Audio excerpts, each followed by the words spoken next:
So,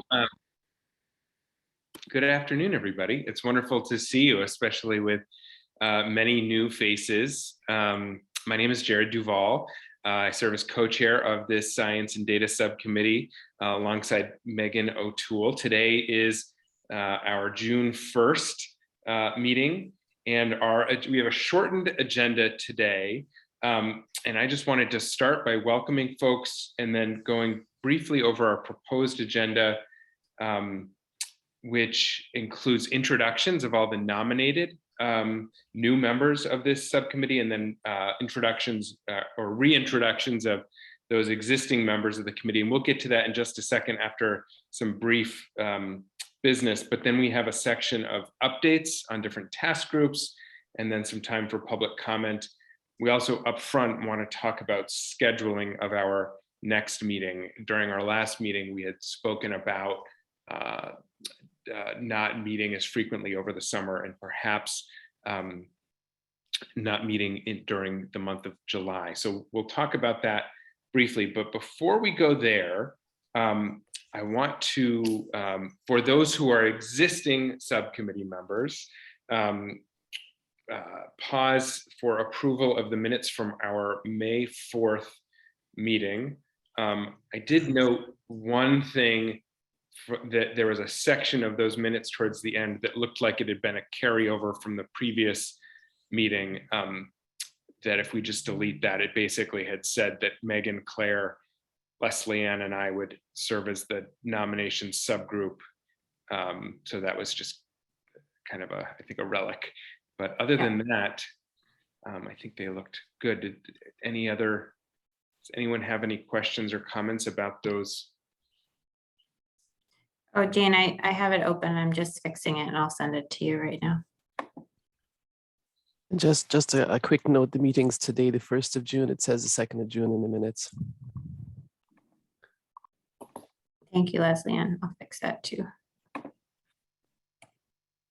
Just getting ahead of myself there. Okay, great.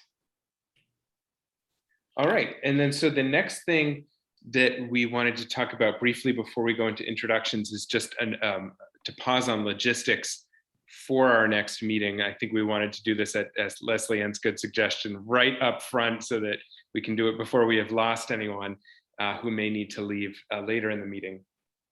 But there was a suggestion on the table that we not meet during July, but that we reconvene in August to begin kind of work planning for the fall and into the next year. And so Megan and I briefly compared calendars based on when we have historically met as a subcommittee, and wanted to offer as a starting point for consideration next meeting of this subcommittee on Wednesday, August 10th from 2 to 4 p.m. I recognize that as we look to a more regular schedule starting in the fall, our academic members, Leslie Ann, Jay, Tara, Catherine, others, we'll probably want to revisit what that calendar might look like to make sure that we are avoiding courses or kind of academic conflicts that won't be known until the fall semester. But we were hoping we could at least get this one meeting on the books for now, so we have a next meeting to look forward to and plan backwards from.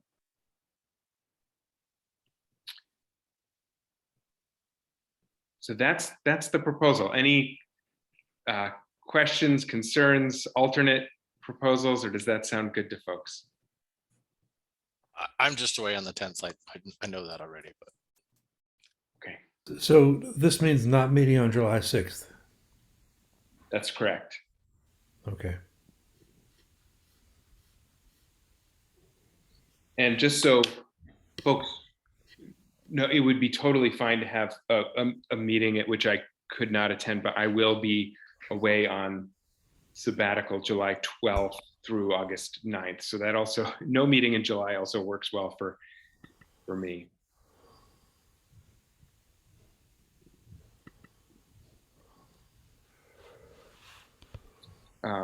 So it sounds like we would miss Kevin, that isn't immediately raising concerns for others.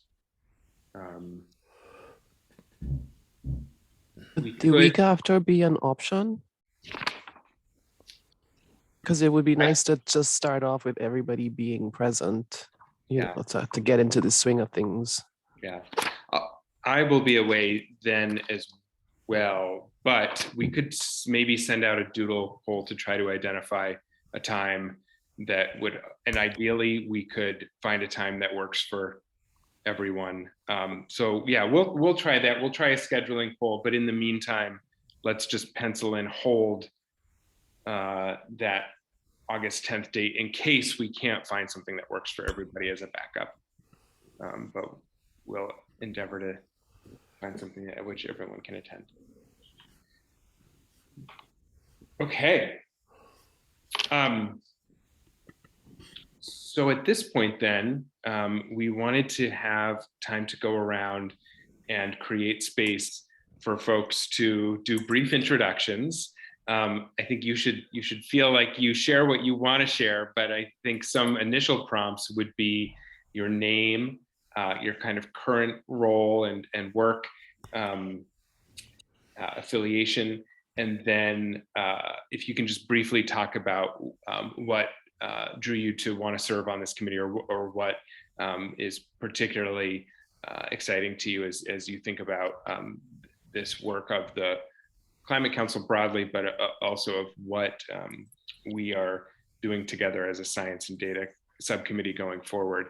And so maybe we can start with our existing members, and would invite the folks who've been supporting the subcommittee as state agency staff as well to introduce yourselves and turn on your cameras. But maybe I will just start and then I will pass it. So my name is Jared Duval. I serve as the co-chair of this subcommittee. I was appointed to the Climate Council to represent an organization with expertise in energy and data analysis, which is the Energy Action Network, where I serve as executive director. And the reason that I am so kind of committed and excited about the work of the Science and Data Subcommittee is because I think that we have more productive, constructive, and effective conversations about the way forward for the state's energy and climate policy when we commit to grounding those conversations in the latest and highest quality available data and science. I think differences of opinion are important and are great, but I think it's important to start with a grounding with facts and evidence. And I know that so many of the folks on the council and on this subcommittee are committed to that. So I think that work is really important. I will pass it now to Megan. And then Megan, if you want to just go from there. Sure. Thanks, Jared. Hi, everyone. My name is Megan O'Toole. I work at Vermont DEC. I'm the Climate Change Mitigation Coordinator in the Air Quality Division. And just recently transitioned to this role last fall. Previously, I was working as the lead staff attorney for the Air Quality and Climate Division. So I am getting used to being a non-lawyer, still kind of working on that. It's challenging to get out of that brain. But yes, I've been working with folks across the state government and in other entities for a number of years now, in one way or another, working on air quality and climate issues, and am really kind of getting more immersed in the topics of this group. I'm certainly not a technical expert along the lines of the other members of this group, but definitely appreciate the very critical part that this work plays in the work of the Climate Council and the other climate mitigation work that we are doing in the state and that we have yet to do. So I will pass it along to Claire. Hey everyone, I'm Claire McElveny. I'm a senior energy policy and program analyst with the planning division at the Department of Public Service. I actually started out as a staff support state staff support for the subcommittee and then transitioned into a subcommittee member earlier this year. I've been with the department for about 2 years now, just over 2 years, and have worked on a pretty broad array of work relevant to the subcommittee. I've been managing an ongoing effort to sort of update our data management infrastructure, think about what data we're collecting, how we're managing it, and then how we're what we're doing to make it publicly available and accessible to a wide variety of stakeholders. So obviously aligns well with some of the work of this subcommittee. And I've also recently been leading up some more of our work related to equity. And I also actually serve as a staff support member for the Just Transition Subcommittee for the Climate Council, and then work on a variety of other things such as regional and local energy planning through Act 174, utility resource planning, and all sort of the data threads that run throughout that. So have enjoyed participating with and looking forward to continue participating with the subcommittee and the new membership. So I will pass it to Jay next. Hey everyone, can you hear me okay? Great. Jay Schaefer, and just freshly made it in a new role here, my third weekend as Chief Science Officer at Disaster Tech. We specialize in emergency management technology to help with preparedness, response, and recovery.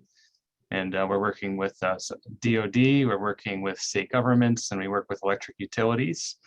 Prior to this, I was faculty at Northern Vermont University, where my domain knowledge and expertise is weather, extreme weather. So I joined this committee because I was impatient and wanted science to just accelerate decarbonization. And when someone talked about climate change and extreme weather, that I could help inform that process. And along with working with Leslie Ann, she's more the climate side, I'm more the extreme weather side. We, I think, did a bang up job, at least for the first version of the climate plan, helping to put that on paper. And Jane also put, what did I wish I knew at the start of this? I think I didn't know as much about government and the process and consensus building and good things taking time, and just allowing myself a little bit of patience, but also being impatient enough. The urgency is here to do good work. So I'm gonna pass it to Leslie Ann since I mentioned you. But you're going to do that, Jay. So good afternoon, everyone, and a special welcome to all of our new members. It's so nice to see you here in person. Leslie Ann Dupini-Drew. I'm a full professor in Geography and Geosciences department at UVM. I'm also the Vermont State climatologist, and just celebrated my 25th year here in the state. So it's super awesome. Thank you, Jay. I'm the House appointed member to bring climate change science expertise to the council itself, and really looking forward to lifting up a lot of the voices, a lot of the issues that we've been talking about on the Science and Data Subcommittee for the last year, and a lot of the new directions that we're heading into, especially with so many new members and so much new expertise. So I'm going to leave that there because I have a tendency to wander on. So I'm going to stop right there. And what I wish I knew was that everything was going to be recorded at the very beginning. Yeah. Okay. So I'll pass it to Richard. Yeah, thank you. Good afternoon. I'm Richard Hopkins. I am by training a physician and an epidemiologist. I spent 35 years working in state government in 5 different states, but mostly in Florida the last 20 years or so as a public health epidemiologist. You may wonder why that makes me qualified to be on this subcommittee. I wonder that myself sometimes. But what I have, since I retired in 2012, I have learned a great deal about how to do greenhouse gas inventories. And I did a greenhouse gas inventory for Leon County, Florida, where I was living previously. And then when I moved here to Middlebury, I joined the Middlebury Energy Committee, and I started working on a greenhouse gas inventory for Addison County, Vermont. This summer, with a Middlebury College intern, we'll be doing a second edition of our greenhouse gas inventory for Addison County. And I have learned a tremendous amount about how to do inventories better from participating in the work of this committee and talking with Jared and others about the nitty gritty of how you really do this. So we, because because this inventory is not being developed by a state agency or even a local governmental agency, we have full freedom to do it any way we want, and we're going to try to do it as best we can. So anyway, I've appreciated listening to all of the conversations, getting to know something about you all and your fields of expertise, and I expect that to continue. So, who's next? Catherine, you just got big on my screen, so why don't you go next? Okay. I'm Catherine Lothar, and in 2001, when it was first published, I read Tim Flannery's book, The Weathermakers, and it changed my life forever. And nearly all the research and learning and everything I've done since then is focused on climate change. And I taught at Goddard College from 1997 to 2020. And during that time, I created the BA in Sustainability program. And I offered courses in climate change, and I chaired the Sustainability Committee and did the carbon inventory for Goddard and helped the college reach carbon neutrality in 2018. And I started a climate change email list, and it has about 500 members. And I send a message every Saturday night to everyone about the latest resources and news about climate change. And in 2017, I attended one of Al Gore's climate reality leadership trainings, and then I became a mentor for his work and was asked to be a mentor in the first virtual training that had about 10,000 participants all over the world. And as far as why am I asking to join this committee, I have 2 children and 2 grandchildren, and I want them and everyone who is their age to have a livable planet. And that's why I do what I do.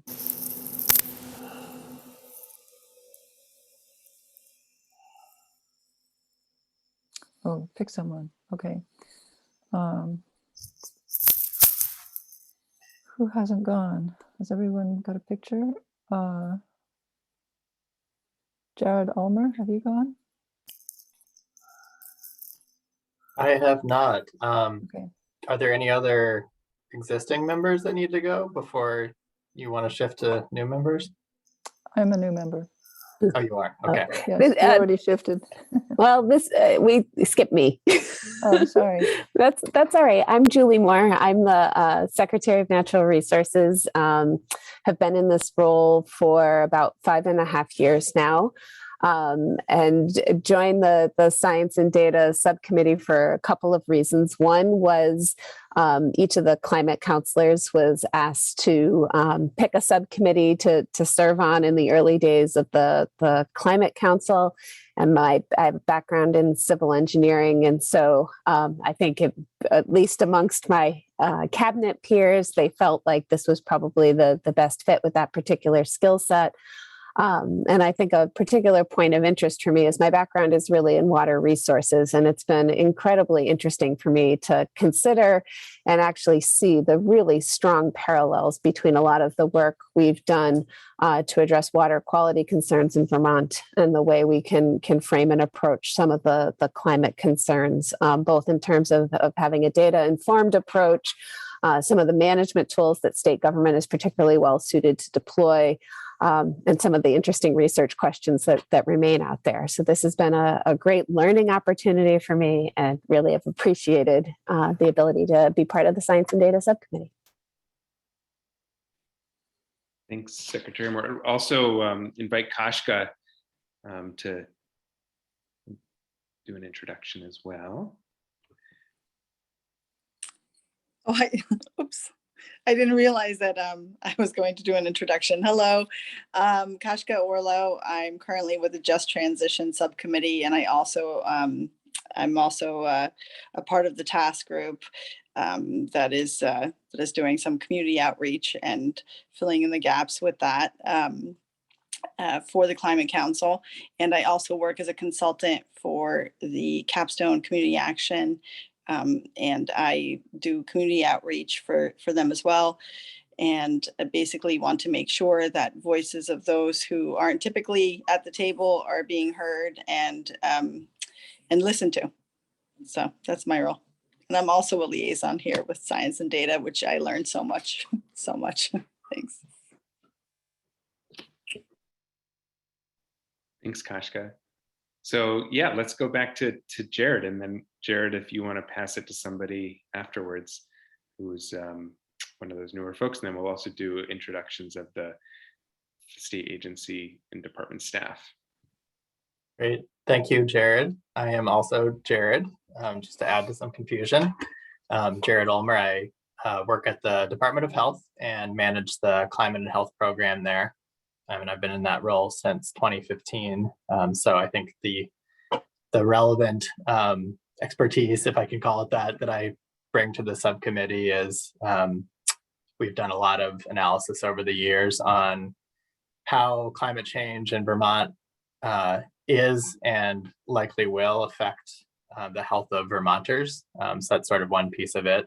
And another piece is trying to get a better understanding of what health impacts climate action could have. And those are often positive, but occasionally can be negative. So trying to sort of raise awareness about connections between decisions related to climate action and what those health impacts might be. So hopefully that's what I can bring to this committee. And I've also kind of popped in and out of the Rural Resilience Subcommittee over the last year and a half.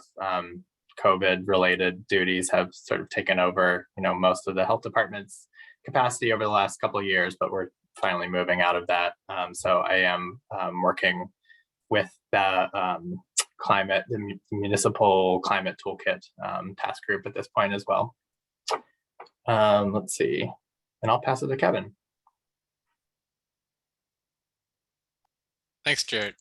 I'm Kevin Geiger. I'm the Director of Planning at Two Rivers Ottaquechee Regional Commission, which is one of 11 regional commissions in Vermont. Prior to coming here years ago, I was the Assistant Director at the Regional Planning Commission for the Northeast Kingdom. There's a dog in my office now. And in between there, I actually worked as a wildlands firefighter for the National Park Service. So if we ever want to talk about fire, I can talk about fire a bunch. But I have worked with about 80 towns directly in Vermont over my career.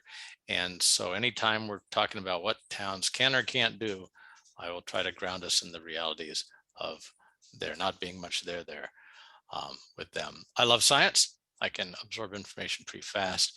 And even better, I like to turn science into useful information because there's a difference between the two.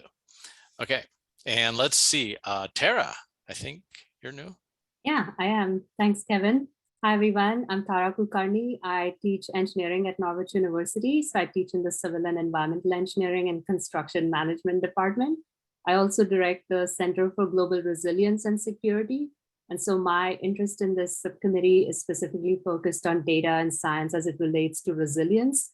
I feel like metrics are really lacking in that area in general, and in terms of when do we know that something's resilient? How can we prove that this is a resilient system or process or approach? Those are some of the questions that I have. And also the other side of data and science, which is the communication piece.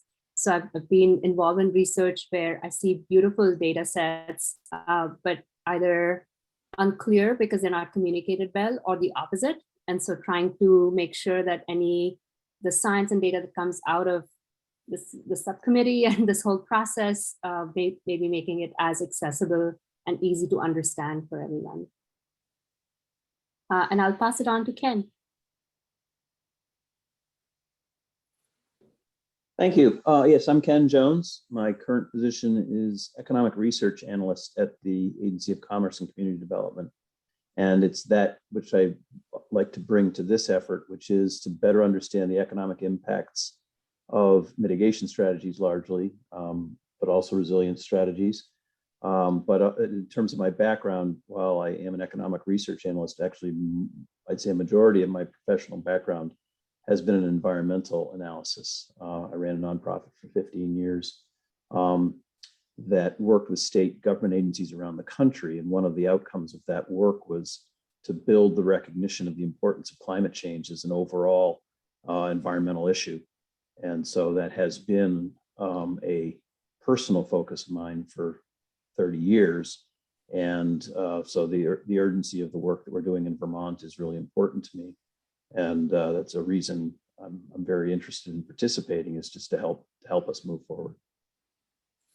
And I don't know, I don't have many people on my picture screen here, so I don't know if there's anybody left. I think it's folks who have their cameras off currently, but would certainly invite Colin Smythe, Brian Woods, or Karen Blakeblock to introduce themselves if you're, hey, Colin. Hello, thanks, Jared. I guess I'll jump in first. Yeah, Colin Smythe. I work for the Department of Environmental Conservation and work on the greenhouse gas inventory and other things, zero emission vehicle and electric vehicle supply equipment related, and kind of a point source registration issues, kind of an array of different things, but I'm happy to be here to help support you all. Thanks. And yeah, Brian, you unmuted, you get to go next. Thank you, Colin, and thank you, Jared. I'm Brian Woods. Well, I'm with the Department of Environmental Conservation, environmental analyst. So not a member of the committee, but been following this process on its merry way through its beginning to where we are now. I work on carbon markets, so was our lead staff person for TCI. I'm also the state technical lead for the Regional Greenhouse Gas Initiative.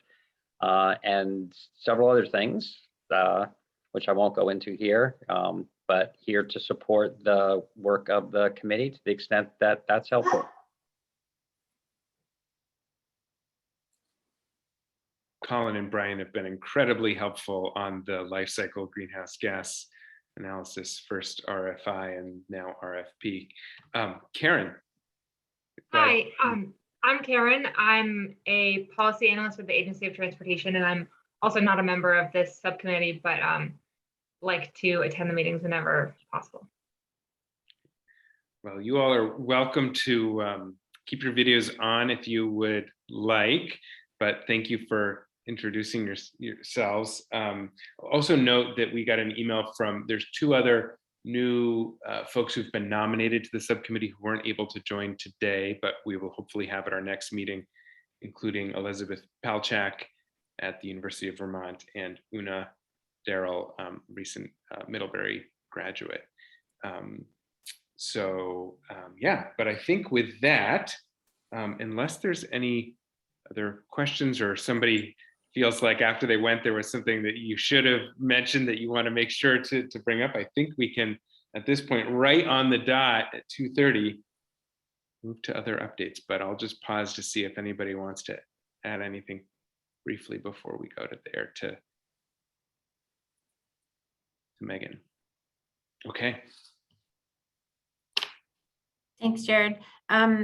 So we've been doing, I think, a good bit of work in this subcommittee this year, and we have a little bit of a break in the action, I feel like, because the work that we've been doing has kind of moved on to next steps. And so I think by the time we have our next meeting in August, we'll have some more things to dig into, like responses to our RFP for the life cycle analysis project. So today we're just, focusing on meeting each other, and then also getting some updates from the working groups that a lot of us engage in, and then the other subcommittees as well, and then some updates on other RFPs that Jane has been working really hard on. So let's start with updates from other work groups and other subcommittees. So I don't have a complete list in front of me of all the other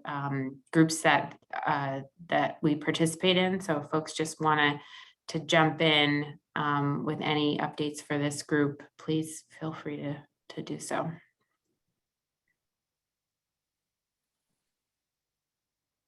If it's helpful, Megan, I have, it would be great for people who are liaisons and work group updates to speak to the work. And I have this, I know that all the new subcommittee members have done a training now, so have seen this slide, but I do think it's a really helpful visual of where the work is happening and where science and data subcommittee members are represented.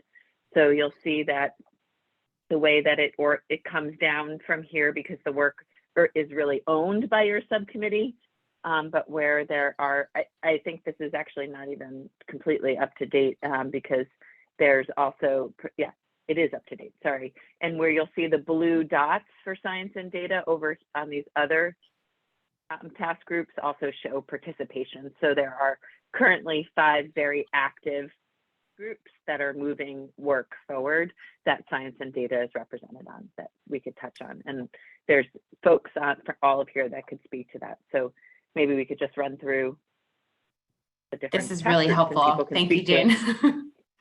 Yeah, and then also just say that for the benefit of new subcommittee members, that one of the values of doing this is where you're not engaged, you're more than welcome to lean in and reach out to me. I would also have encouraged Marianne, but she's on vacation for a bit.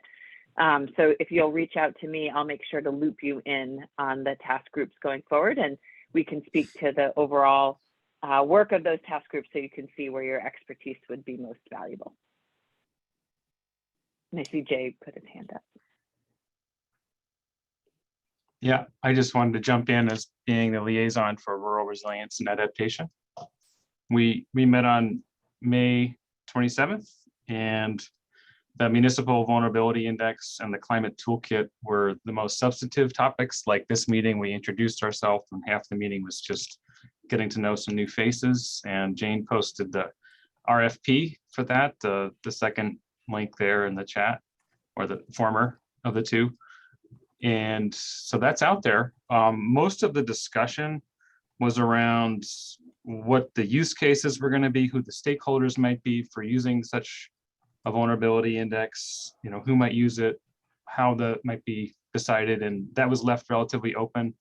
I think the general sentiment was that there's a lot of things that we don't know there, but it'll be useful for a lot of different things to inform the climate action plan is ostensibly where we were trying to focus that around. So looks like that's open now. It closes the end of this month, but you know, I think that's a big push, and we're kind of in the wait and see part for the RFP. And on the climate toolkit side, there wasn't a whole lot there. I think Leslie Ann, myself, and that's part of maybe today's conversation to talk more about that.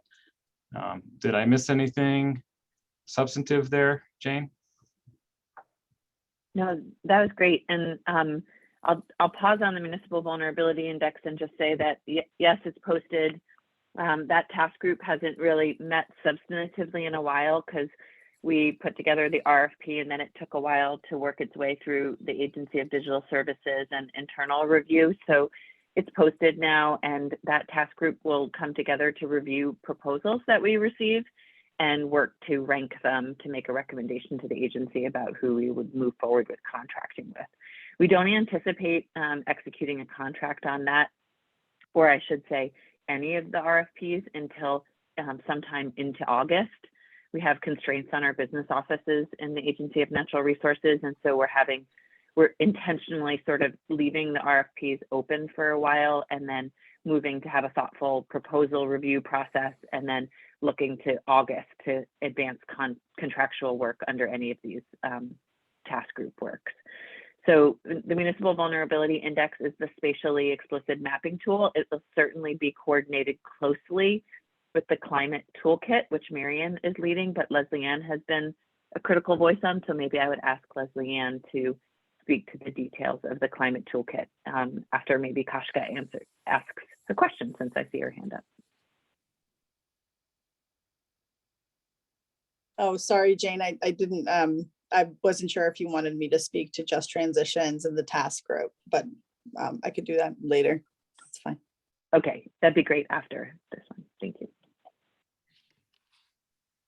So Jane, did you want me to say a few words on the Climate Resilience Toolkit task group then?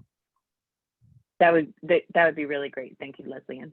Okay, so we've been meeting pretty much every other week for the last couple of months, trying to get a handle on what it is exactly you want the toolkit to look like. And a lot of the conversation has revolved around the fact there's a lot of information out there. There are a lot of great examples, and what would be the best way to sort of tease through setting something up. And part of the conversation is who's going to be using it. Is it going to be RPC? Is it going to be other individuals at the sort of municipal level?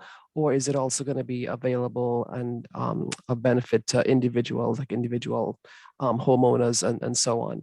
The other piece that's also being discussed is in that space is it going to be accessible to everybody, especially folks who are not always at the table, as we've heard before, and how do we make that part of the sort of goals of trying to implement this well?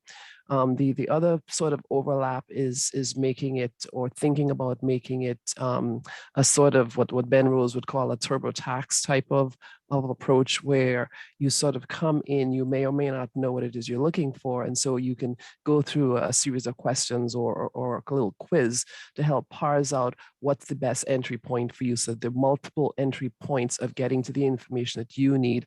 And the conversation we had last week with a lot of the IT folks sort of ended up with users don't really need to know all of the SQL and all of the sort of programming and coding stuff that's going on at the back end. We need to just help folks get to the point that they need to get the best information that they need to do the answer the question that they're trying to work on. So that's where a lot of that discussion is for right now. And as somebody who does a lot of geospatial climate, I love to see things in a mapped format, because as one of the other members, I think it was either Karen Horn or Ann Lawless, said that knowing what folks in next town over are doing would be really helpful as a case study or as an example of where things might shake out for a particular town. As Kevin said, may not have the resources to actually implement a lot of stuff. So that's where a lot of that conversation is. Jane. That was a great update. Thanks, Leslie. Can I just ask a clarifying question? So Leslie and or others who've been involved with rural resilience and the climate toolkit, is it a fair assumption that the toolkit is for resources related to climate resilience, or is it broader than that in terms of the substance of what's intended to be in the toolkit in terms of resources? It's a great question, Jared. And I think I'm probably pushing for the more inclusive way of thinking of all of this, because one of the challenges is folks do not always see themselves in a particular label. So energy is clear, transportation is clear, but you could also be working on education, for example. You could be working on agricultural pieces, and all of those go towards trying to build up our resilience as a state. And so that's where that multiple points of entry comes in, to allow folks to see themselves in a particular space and not be exclusive either from a planning perspective or from a sort of individual perspective.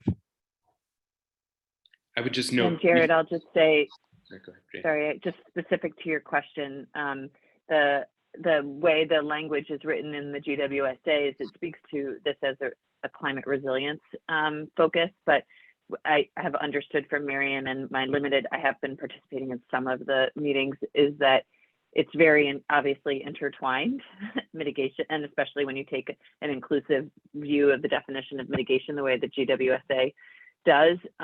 We've been looking at it comprehensively, and Megan has recently been engaged in thinking about resources with respect to mitigation that should be included or could be included in the way that we consider advancing the toolkit. Great. I'll just very briefly say that the extent to which mitigation and pollution reduction strategies get incorporated, would be happy to share resources from EAN's annual progress report for Vermont and our Vermont Community Energy dashboard. I hadn't realized that those might be included in that list of resources, but if mitigation and pollution reduction do end up showing up there, would be more than happy to make sure that resources that we've put a lot of time and resources into are made available and are included as well. Great. So maybe I'll just briefly go and then ask you, Jane, to add anything. There's not a lot of an update from the cross-sector mitigation subcommittee, which is another subcommittee that I serve on and serve as a liaison between science and data and cross-sector mitigation. We originally had a meeting on the books last, I believe it was last week, or maybe it was the week before, that ended up not happening. So I think that there is a lot of work for that subcommittee to do, given that a number of our main recommendations in the climate action plan have not moved forward, including the two largest pollution reduction strategies. And so how that subcommittee responds to that situation and what the Climate Council does, given the kind of untenable situation of a climate action plan that passed with key recommendations that are not moving forward, I think is a complex, still open question. But I would defer to Jane if there have been other conversations with the co-chairs of cross-sector about kind of next steps there and when that next meeting will happen. But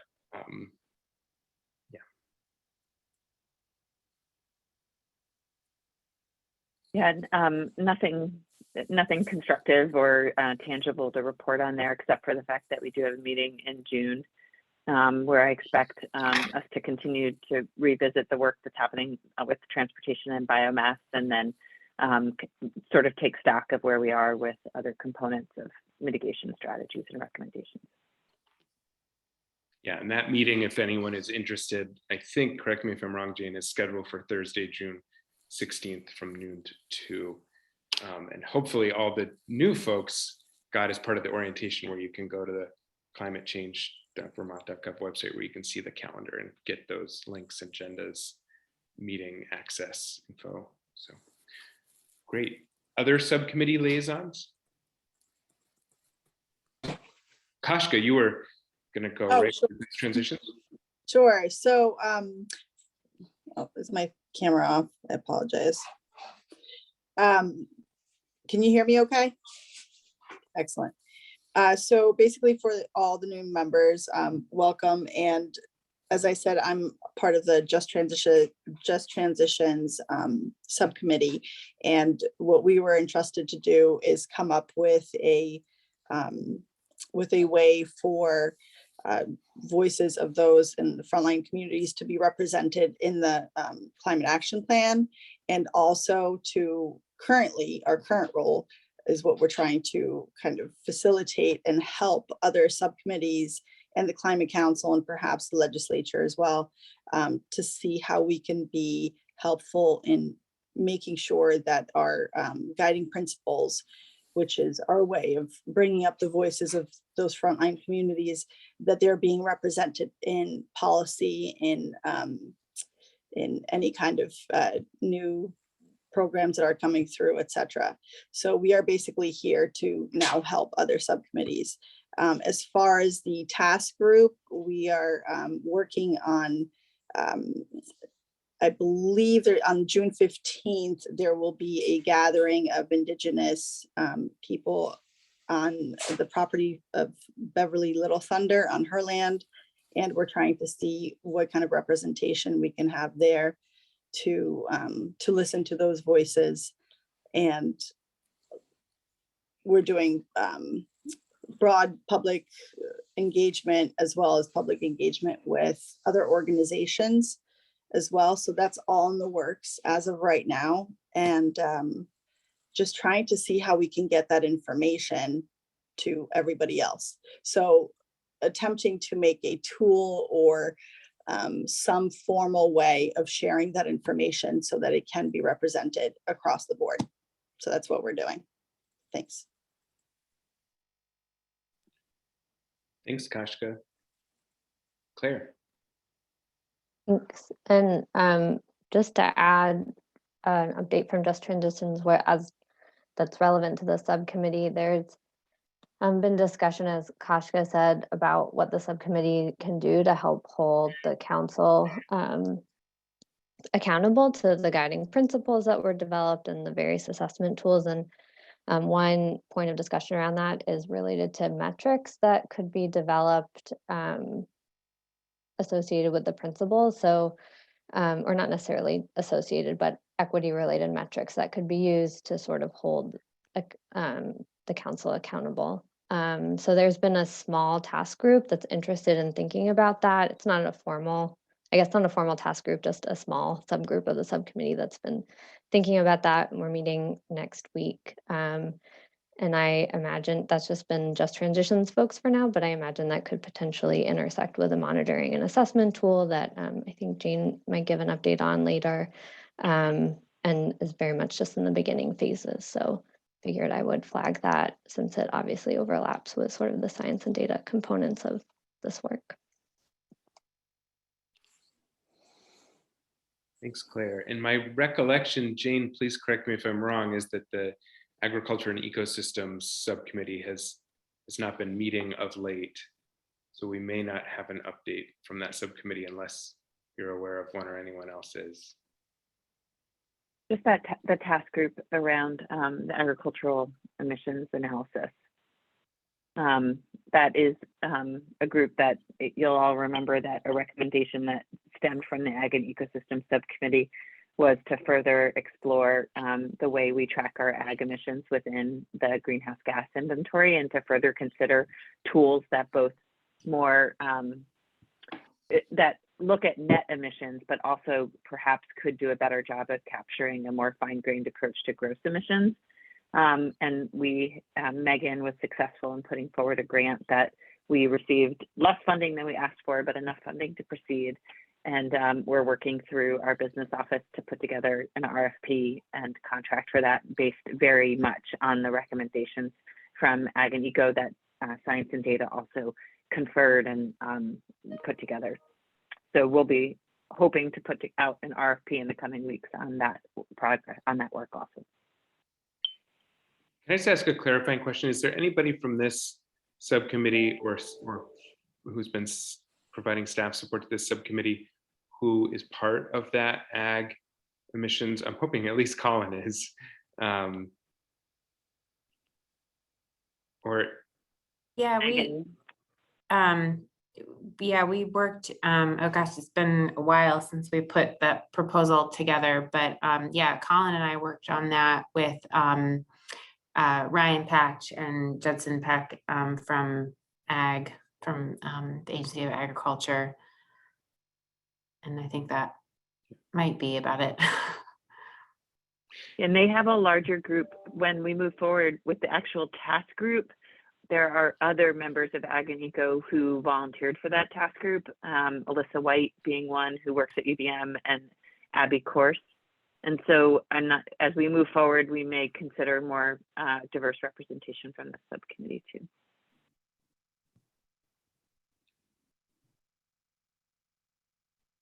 Yeah, and I just want to pause to appreciate the distinction between what I think there was, really strong consensus around, and, depending on the responses to those RFPs that could move forward right away, which would be improvements in terms of how we measure and assess gross emissions from the agricultural sector in line with our current inventory methodology versus, I know that there have been some members of that subcommittee who would like to see a net emissions accounting that, at least as the Global Warming Solutions Act is currently written, at least as our inventory is currently conducted, would not align with those, and would be a much bigger, longer policy discussion. So I want to make sure that we're separating those two things between ways that we can increase accuracy of the existing gross emissions accounting from the ag sector versus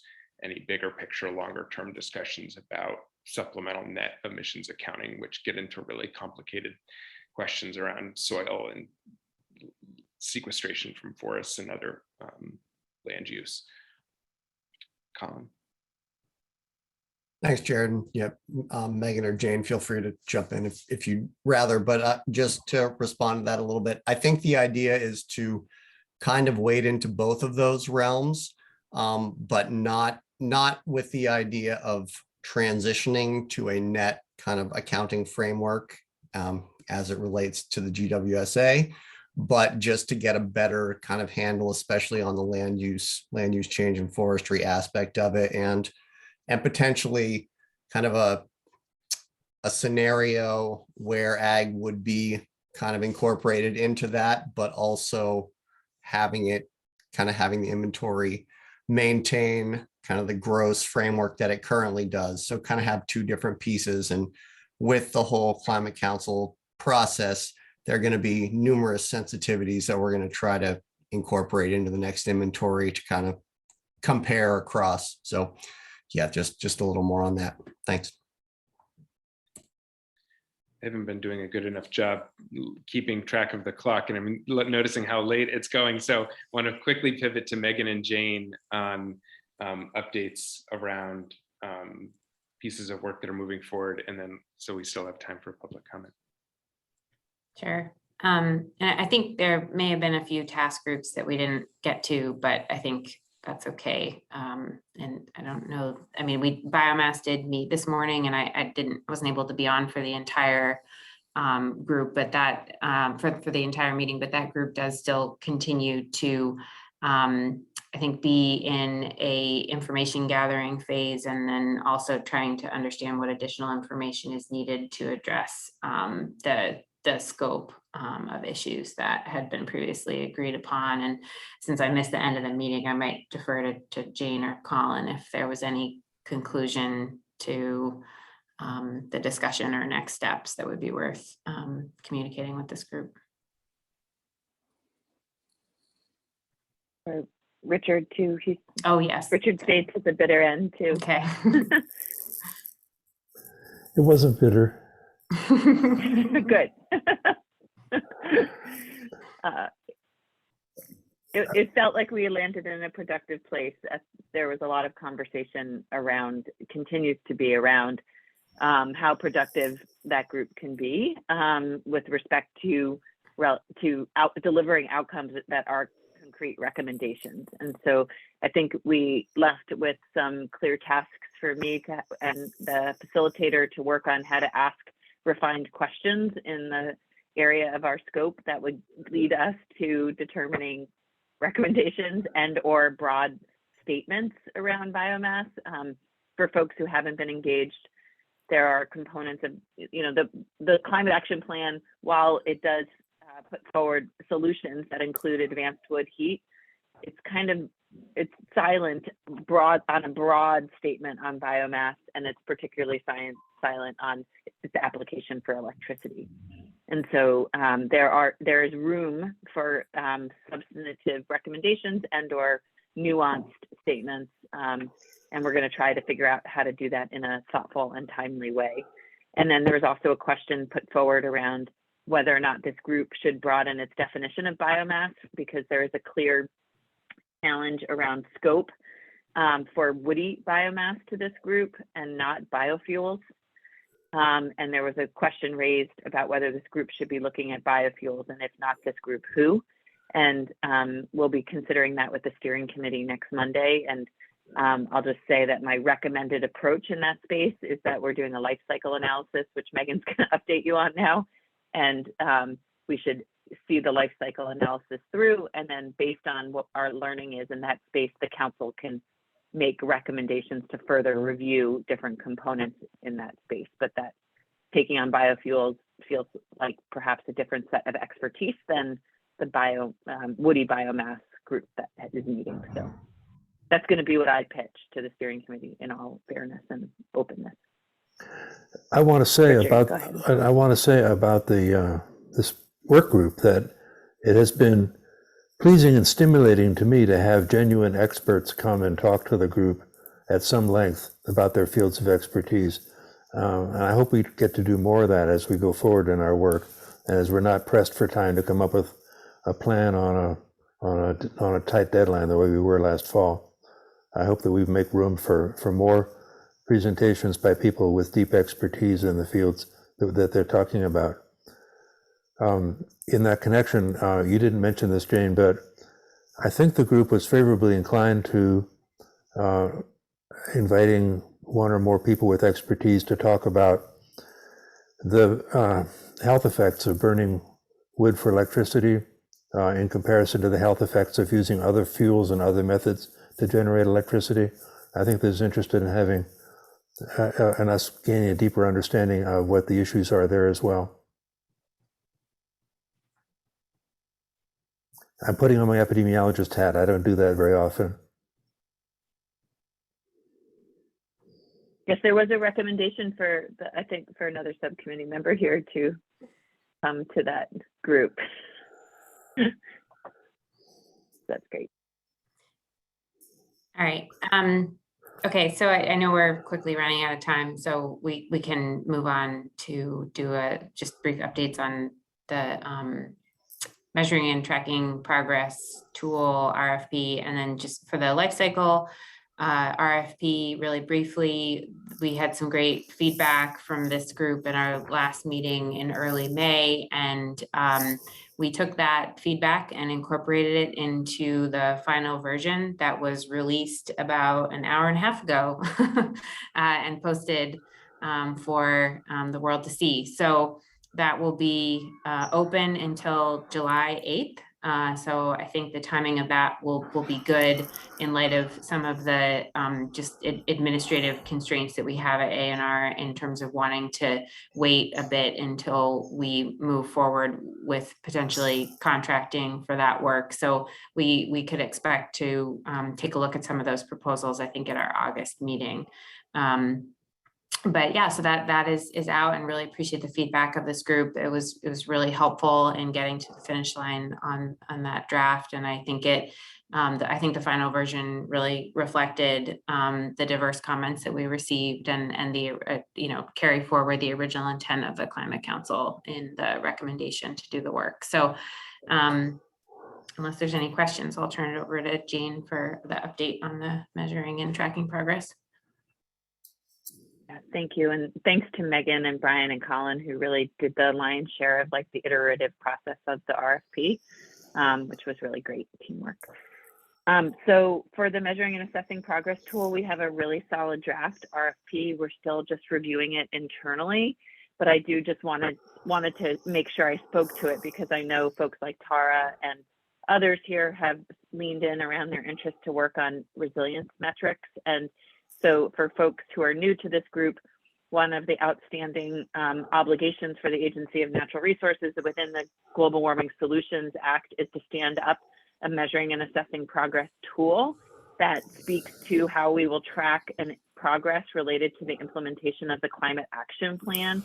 So that, yes, that speaks to cutting climate pollution, but that also speaks to how we're building resilience and adaptation in our built environment, our natural and working lands, as well as thinking about metrics that we'll consider with respect to tracking sequestration and thinking about engagement and thinking broadly until we actually refine exactly what it is we'll put in the tool. So the whole first phase, and for folks who are really interested in this, happy to speak with you offline and share the current draft of the RFP. But this first phase is now not about actually standing up the IT component and the tracking tool, but it's really about stakeholder engagement and building a process to develop the tool, including the metrics that are needed, as well as thinking about how it communicates with our greenhouse gas inventory and how the learning is sort of co-shared around metrics for the two of them. And so our hope is in the next few weeks that we would have a similar timeline, that we would post the RFP sometime in June and then look to have a contract in place at the end of August to carry that work forward, the first phase of planning for the year after that. So really do think that the expertise that many of you bring to this subcommittee will be critical in putting that tool forward. So look forward to advancing that. And the next phase would be for me to share the RFP draft with you all, but then to really formally engage around proposals and consideration for that first phase.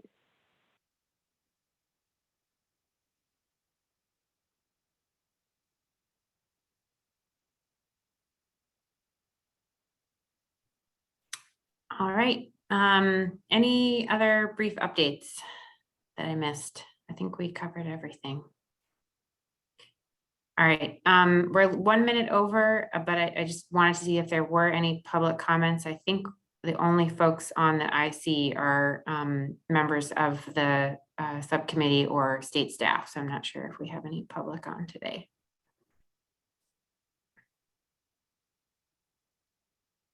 All right. So I think we can wrap up, and as Jared mentioned, we'll send out a scheduling poll to figure out what time works best to meet in August. And so we'll have, I think, a lot more to update folks on at that time. Anything else, Jared? The only other thing I can think of is, in the meantime, there may be task groups that are meeting or other subcommittees that folks are interested in attending. So just keep an eye on that calendar. And if you are interested in if you're, especially for a new member, if you're interested in participating in a task group, you know, if you can let Megan and I and Jane know, just so we're aware of that interest. There may be some that meet before we all gather again as a full subcommittee. I don't know, but I imagine that if the life cycle analysis RFP is open till July 8th, maybe that task group will convene to review those responses ahead of that next subcommittee meeting. And that has been Megan and Colin and Brian and Richard and myself. Primarily, am I missing anybody from this call? So yeah, I think, yeah, look out for that scheduling poll. And if there's task group interest, keep an eye on the calendar and or let Megan, Jane, and I know. That would be helpful. Thanks, Jared. All right. All right. Great to see you, everybody. Have a good afternoon. Thank you. Take care, Bye, everyone. Bye, everyone.